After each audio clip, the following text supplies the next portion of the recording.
नमस्कार दोस्तों, नियम टेक्निकल क्लासेज में सभी का हार्दिक स्वागत। आज से हम इम्पोर्टेंट क्वेश्चनों को सोल्व करेंगे। तो देखिए, जो भी क्वेश्चन रहेंगे ये क्वेश्चन कहीं ना कहीं एग्ज़ाम में आए हुए हैं और एग्ज़ाम में आने की संभावना है। तो देखिए, इम्पोर्टेंट क्वेश्चनों को देख लेते हैं। फर्स्ट क्वेश्चन क्या है, धारा ज्ञात करने का कौन सा समीकरण सही है। तो बताना है कि इसमें धारा ज्ञात करने के सूत्र दे रखे हैं, तो उनमें से कौन सा समीकरण सही होगा। तो देखिए, ऑप्शन ए है आवेश इंटू समय, बी है गुलाम अपॉन समय, सी है समय अपॉन धारा और डी है गुलाम माइनस समय। तो देखिए, धारा ज्ञात करने का जो फॉर्मूला होता है, हमने जब थ्योरी की क्लास हुई थी उसमें बताया था कि आई बराबर क्या होता है क्यू अपॉन टी, यानी आवेश प्रवाह की दर को क्या बोलते हैं, विद्युत धारा। तो देखिए, क्यू जो है ये क्या है, आवेश का मात्रक क्या होता है, गुलाम, और टी क्या है, समय। तो देखिए, गुलाम बटा समय या गुलाम बटा सेकंड, इसका क्या होगा, राइट आंसर डी।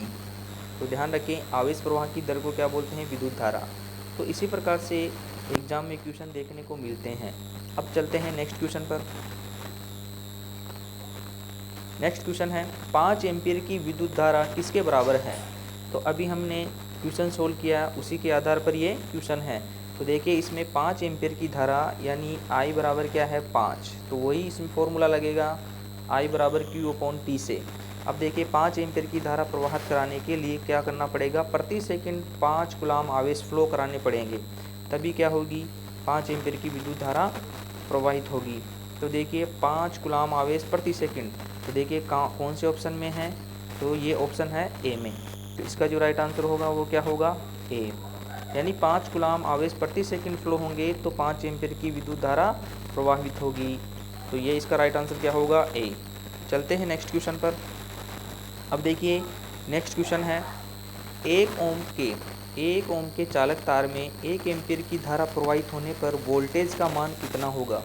तो ये बताना है क्या है, 1 ओम का क्या है, प्रतिरोध चालक तार है, उसमें से 1 एम्पीयर की धारा प्रवाहित हो रही है, तो वोल्टेज का मान बताना है। तो देखिए, वोल्टेज का जो फॉर्मूला होता है वो क्या होता है, V बराबर I इंटू आर। यहाँ से देखिए, वोल्टेज का मान जो होगा वो क्या होगा, यानी 1 ओम, यानी प्रतिरोध का मान क्या है, 1 ओम है, और धारा का मान क्या है, 1 एम्पीयर। तो देखिए, धारा का मान 1 एम्पीयर और प्रतिरोध का मान क्या है, 1 ओम। तो क्या होगा प्राप्त, 1 वोल्ट प्राप्त होगा। इसका जो राइट आंसर होगा वो क्या होगा, बी। चलते हैं नेक्स्ट क्वेश्चन पर। देखिए, नेक्स्ट क्वेश्चन है 1 एम्पीयर की धारा 1 सेकंड तक प्रवाहित होने पर क्या कहलाता है। यदि 1 एम्पीयर की धारा 1 सेकंड तक प्रवाहित हो रही है तो वह क्या कहलाएगी। ऑप्शन देखिए, एम्पियर, ओम, कूलम या चालकता। इम्पोर्टेंट क्वेश्चन है, 1 एम्पीयर की धारा 1 सेकंड तक प्रवाहित हो रही है तो वह क्या कहलाती है। अब देखिए, यहाँ से एक फॉर्मूला होता है Q बराबर I into T.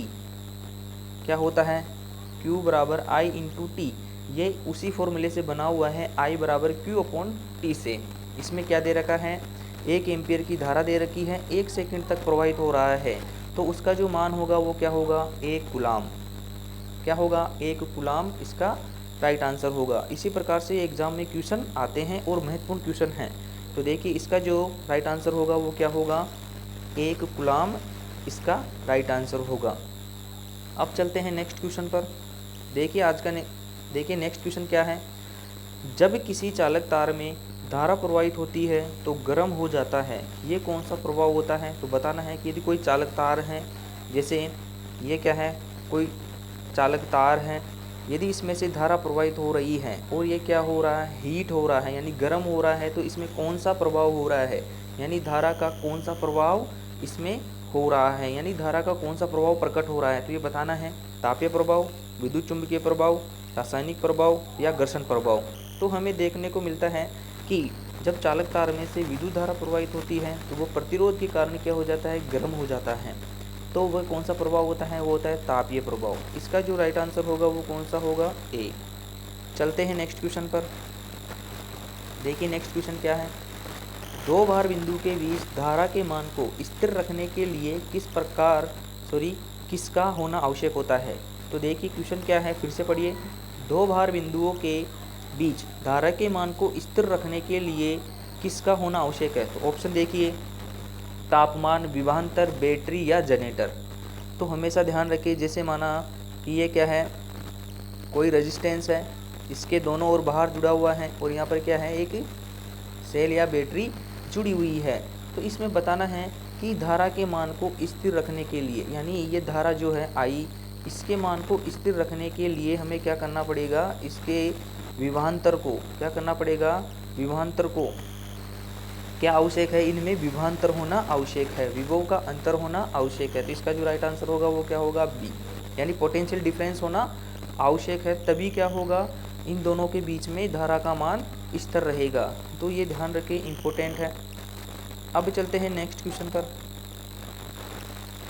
Next question है, एक परिपथ में जुड़ी धारा एवं वोल्टेज के बीच बने ग्राफ की सीधी रेखा परिपथ को दर्शाती है।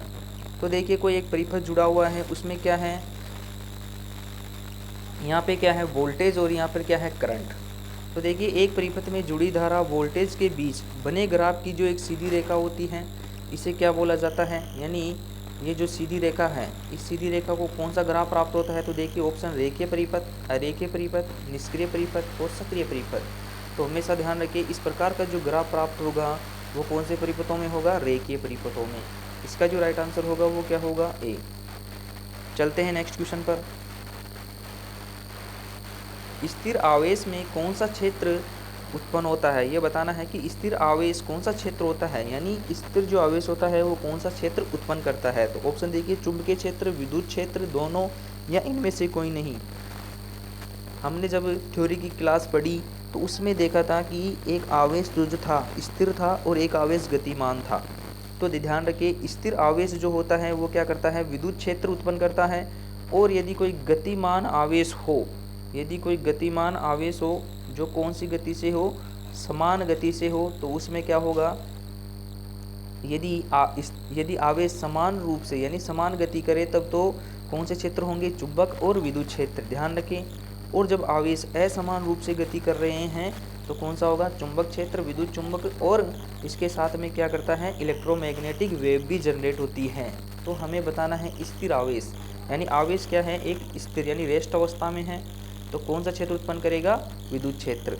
इसका जो राइट आंसर होगा वो क्या होगा, बी, विद्युत क्षेत्र। चलते हैं नेक्स्ट क्वेश्चन पर। नेक्स्ट क्वेश्चन है, कौन से अनुप्रयोग में डीसी की आवश्यकता होती है? तो बताना है कि इसमें से डीसी की आवश्यकता किसमें होती है। तो देखिए, rolling mill, printing press, electric traction या गिलहरी पिंजरा में। अब देखिए, जो डीसी की जो आवश्यकता होती है वो किस में होती है, बताना है कि डीसी की आवश्यकता होती है रोलिंग मिल या प्रिंटिंग प्रेस या इलेक्ट्रिक ट्रैक्शन में या गिलहरी पिंजरा में। तो देखिए इसका जो राइट आंसर होगा वो क्या होगा, सी, ट्रैक्शन। जो इलेक्ट्रिक ट्रैक्शन जो कार्य होते हैं उन्हीं में किसका प्रयोग करते हैं, डीसी की आवश्यकता होती है। अब चलते हैं नेक्स्ट क्वेश्चन, जो आज का जो चलते हैं नेक्स्ट क्वेश्चन पर। प्रत्यावर्ती धारा एवं वोल्टेज एक सीधी रेखा के तौर से दर्शाए जाते हैं, जो कि मैग्नीट्यूड एवं दिशा दर्शाते हैं, इसे क्या कहते हैं? तो बताना है कि प्रत्यावर्ती जो धारा होती है, प्रत्यावर्ती धारा और वोल्टेज एक सीधी रेखा के तौर में दर्शाए जाते हैं और उनका मैग्नीट्यूड एवं दिशा के रूप में दर्शाते हैं, तो उसे क्या कहते हैं? तो देखिए, सदिश राशि, स्केलर राशि, फेज राशि या प्रेरकत्व। तो इसका जो राइट आंसर होगा वो क्या होगा, ध्यान रखिए, सदिश राशि। सदिश राशि जो होती है वो प्रत्यावर्ती धारा और वोल्टेज की एक सीधी रेखा में क्या होते हैं, इनका ग्राफ प्राप्त होता है और जिसे इसके रूप में इसे इस प्रकार से दर्शाया जाता है। तो देखिए, इस प्रकार से प्रत्यावर्ती धारा वोल्टेज एक सीधी रेखा के तौर पर दर्शाए गए हैं, तो उनका मैग्नीट्यूड और दिशा दर्शाता है, तो उनके जो दिशा है उनको दर्शाता है, तो इसे क्या कहते हैं? तो इन्हें बोला जाता है सदिश राशि। और स्केलर राशि जो होती है अदिश। तो ध्यान रखिए, विद्युत धारा जो होती है, विद्युत धारा एक क्या होती है, अदिश राशि। ये ध्यान रखें, इम्पोर्टेंट है। स्केलर जो राशि होती है वो कौन सी होती है, विद्युत धारा। अब चलते हैं नेक्स्ट क्वेश्चन पर। किस अनुप्रयोग के लिए डीसी आपूर्ति आवश्यक होती है? तो किस अनुप्रयोग के लिए डीसी आपूर्ति आवश्यक होती है? तो बताना। ऑप्शन देखिए, battery charging, rolling mill, press या परिणामित्र। तो देखिए, किस अनुप्रयोग के लिए डीसी की आपूर्ति की आवश्यकता होती है, यानी किसके लिए डीसी की आवश्यकता होती है? तो देखिए, अधिकतर देखने को मिलता है बैटरी चार्जिंग। बैटरी चार्जिंग में किसकी आवश्यकता होती है? डीसी की। चलते हैं नेक्स्ट क्वेश्चन पर। एसी सप्लाई पर आर्क को नियंत्रित करने के लिए प्रयोग करते हैं। तो देखिए, एसी सप्लाई पर आर्क को, यदि कोई चिंगारी उत्पन्न हो रही है एसी सर्किट में, तो उसको नियंत्रित करने के लिए इसका प्रयोग करेंगे। इंपॉर्टेंट क्वेश्चन है, ध्यान रखिए। ऑप्शन देखिए, चौक, प्रतिरोध, संधारित्र या इंसुलेटर।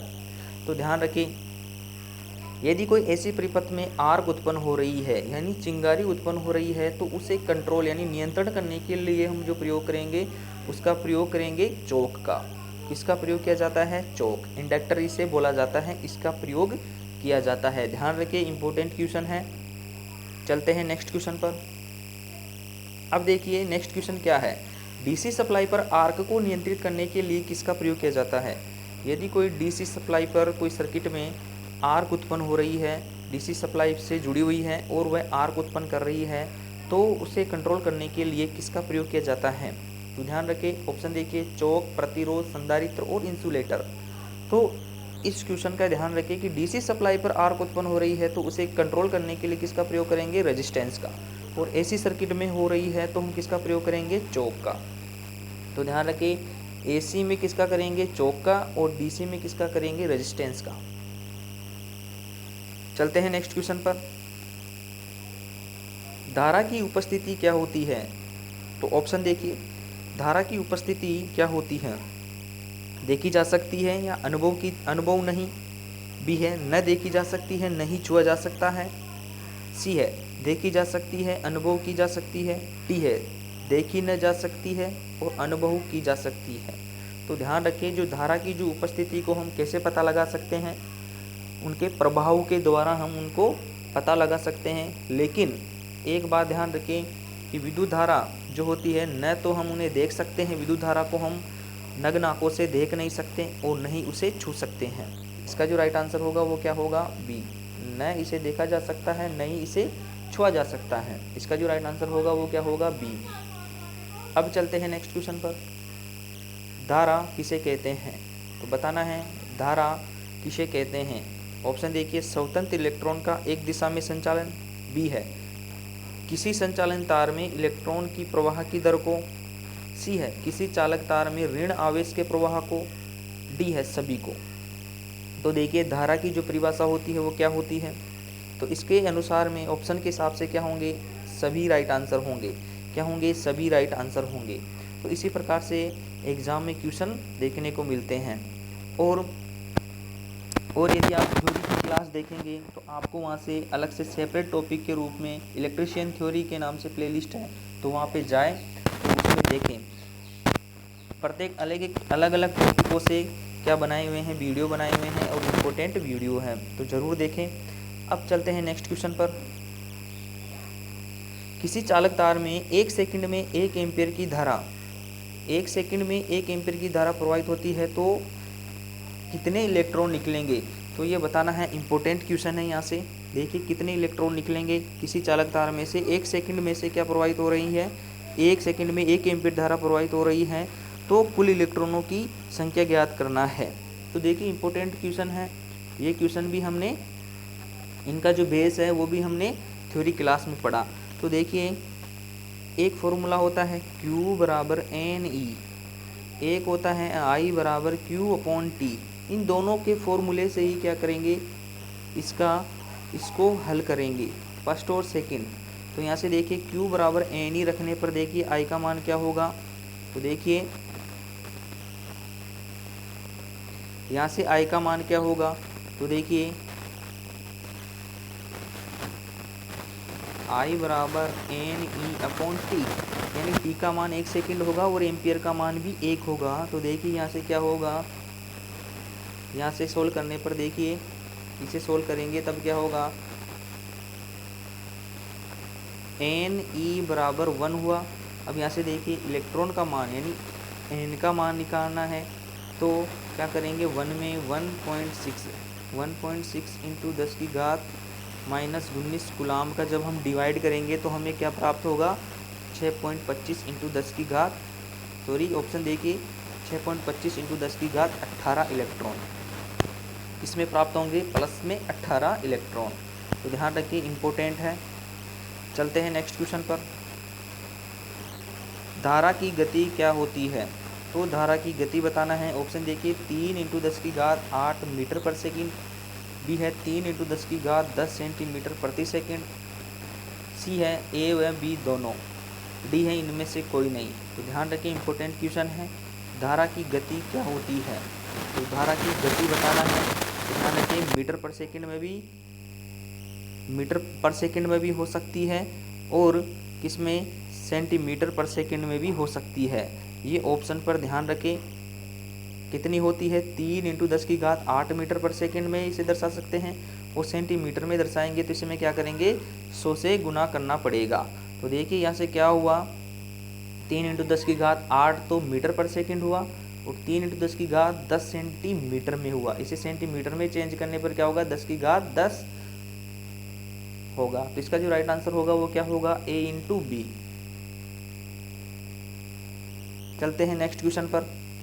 धारा कौन से कण के कारण प्रभावित होती है, यानी धारा कौन से कण के कारण प्रवाहित होती है, यानी फ्लो होती है। तो बताना है, प्रोटॉन, न्यूट्रॉन, इलेक्ट्रॉन, इनमें से कोई नहीं। इंपॉर्टेंट क्वेश्चन है और एक साधारण सा क्वेश्चन है। तो ध्यान रखिए, क्या होगा, इलेक्ट्रॉन। धारा कौन से कण के कारण प्रवाहित होती है, इलेक्ट्रॉन के कारण। चलते हैं नेक्स्ट क्वेश्चन पर। विद्युत धारा कौन कौन से प्रभाव होते हैं, यानी विद्युत धारा के कौन कौन से प्रभाव होते हैं। तो ऑप्शन देखिए, ऊष्मीय प्रभाव, चुंबकीय प्रभाव, रासायनिक प्रभाव, किरण प्रभाव और आयनीकरण प्रभाव, और सभी। तो ध्यान रखें, विद्युत के जो प्रभाव होते हैं वो कौन कौन से होते हैं, चुंबकीय प्रभाव भी होते हैं, और रासायनिक प्रभाव, और किरण प्रभाव, और आयनीकरण प्रभाव, यानी सभी प्रभाव देखने को मिलते हैं। तो ध्यान रखें, यदि आपको वीडियो पसंद आया है तो वीडियो को लाइक करें और अपने दोस्तों के साथ शेयर करें और सब्सक्राइब ज़रूर करें। धन्यवाद। जय हिंद, जय भारत।